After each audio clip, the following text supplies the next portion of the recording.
मध्य प्रदेश शासन के द्वारा जिला रोजगार दिवस के अवसर पर ग्रामीण रोजगार प्रशिक्षण संस्थान के सभागार में एक कार्यक्रम का आयोजन किया गया।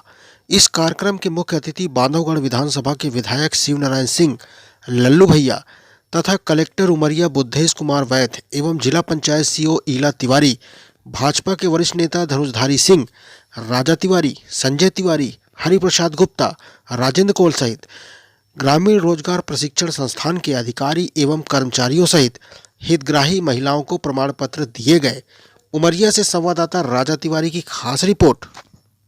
किसी ने 8-10 लाख रुपए दिया होगा गाड़ी खरीदने के लिए, उनको तो इतना भी नहीं मिला था, उसके बावजूद भी उन्होंने शुरू किया। जब पूरा कमिटमेंट हो, हमारे यहाँ पर क्या होता है कि सामान्य तौर पर हम सरकारी योजनाओं को किस भाव से लेते हैं, सरकारी योजनाओं को हम लोग किस भाव से लेते हैं, सरकारी योजनाओं को हम 2 भाव से लेते हैं। ये तो ये मिल रही है सब्सिडी, तो ले लो, अगर मैं लूंगा तो गाड़ी 10 लाख की मिलेगी या 2 लाख की सब्सिडी मिल रही है तो मेरे को गाड़ी 8 लाख की मिलेगी। या फिर हम किस भाव से लेते हैं उसको कि सरकार हम पर कोई दया कर रही है और चूंकि हम लोग गरीब लोग हैं, हम लोग बेरोजगार लोग हैं और इसीलिए इसका हमको लाभ लेकर के उस दया का पात्र बन जाना चाहिए। हम लोग इस भाव से सरकारी योजनाओं को लेते हैं। अगर हम इन सरकारी योजनाओं को एक एंटरप्रेन्योर के भाव से देखेंगे, एक व्यवसायी की दृष्टि से देखेंगे, तो कोई कारण नहीं है कि आप जहां है वहां से कुछ नहीं कर सकते।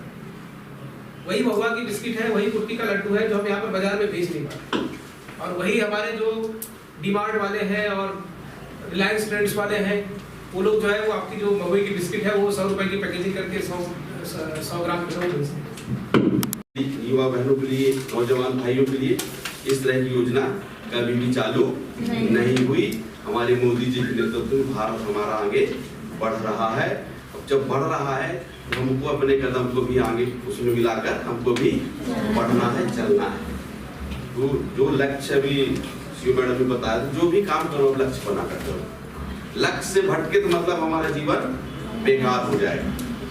निश्चित रूप से आप लोग को तय करना है। बस एक उदाहरण छोटा सा दूंगे, ज्यादा विस्तार से जो सारी बातें आगे कलेक्टर साहब ने भी रखी, हमारे डॉक्टर साहब ने कुछ बातें रखी।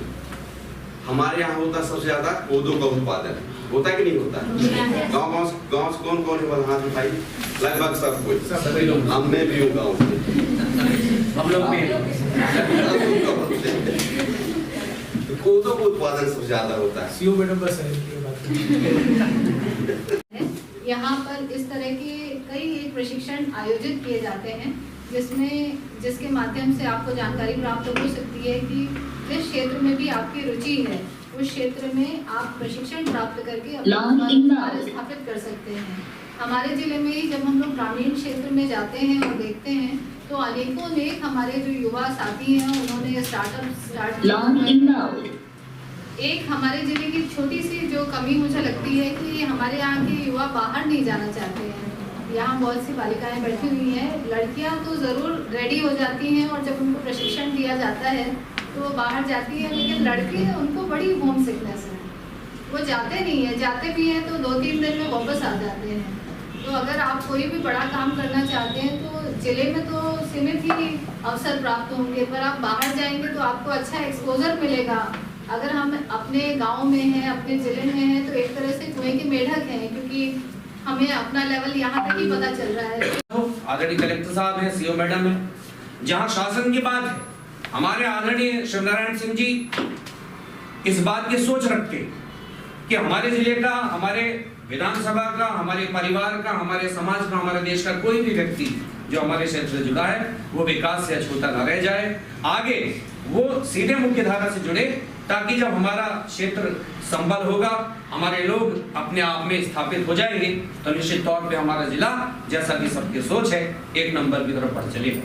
सन 2047 में जो आदरणीय प्रधानमंत्री जी ने ख्वाब देखा है कि हम आने वाले समय में विश्व गुरु बनेंगे। विश्व गुरु कैसे बनेंगे?